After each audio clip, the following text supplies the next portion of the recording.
As the 20th anniversary celebration of our miniature environments, for Fellowship we created Bag End, the Two Towers, of course, Helm's Deep, and now this is our third and final piece to celebrate the 20-year anniversary of the Return of the King. And what better choice could it possibly be than creating the Grey Havens?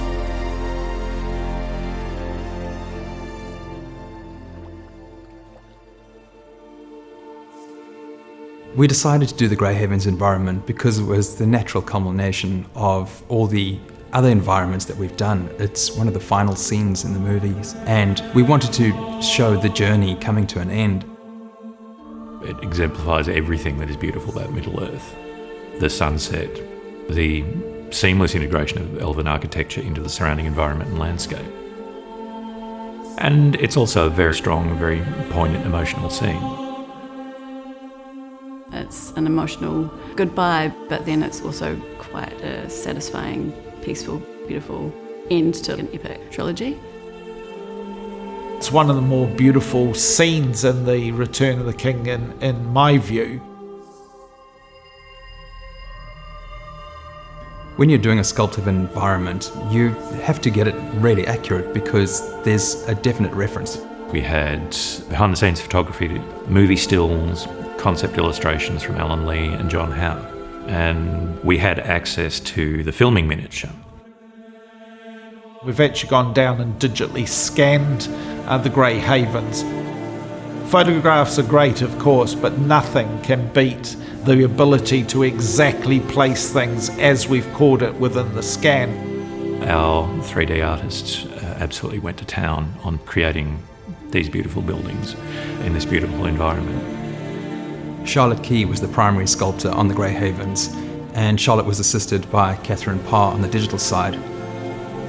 I was lucky enough to work on the original bigature for the Grey Havens. It was one of the first projects that I worked on at Wētā Workshop. Charlotte only benefited from the fact that she had actually fabricated some of the miniatures on Grey Havens with her hands in the real world to then create the elements that she's had to produce digitally for this environment.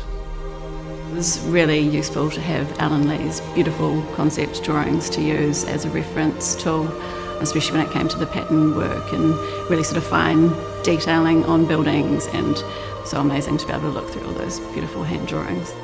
Stunning. There is so much detail, from brickwork, decorative engraving, Filigree on top of stonework, on top of complex paving. And different viaducts and bridges and wharves, and there's so much to look at. Once the digital side was done, that was handed over to Shanti Costa, and he did the assembly of all the 3D components, as well as a lot of rock work, tree work, shrubbery work, and water work. Once Shanti added the foliage, it's just like, whoa, like now it's really alive. One of my favourite things is to think, where do people walk? you can't help but put yourself in there. These beautiful objects are not made by a few people, they're made by a large number of people.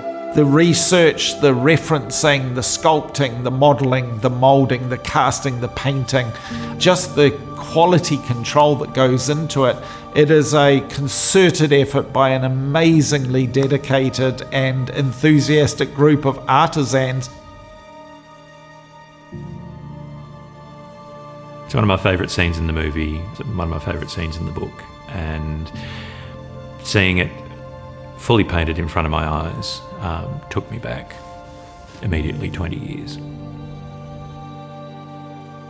For me personally, it's kind of like a full circle because it was one of the first projects I worked on.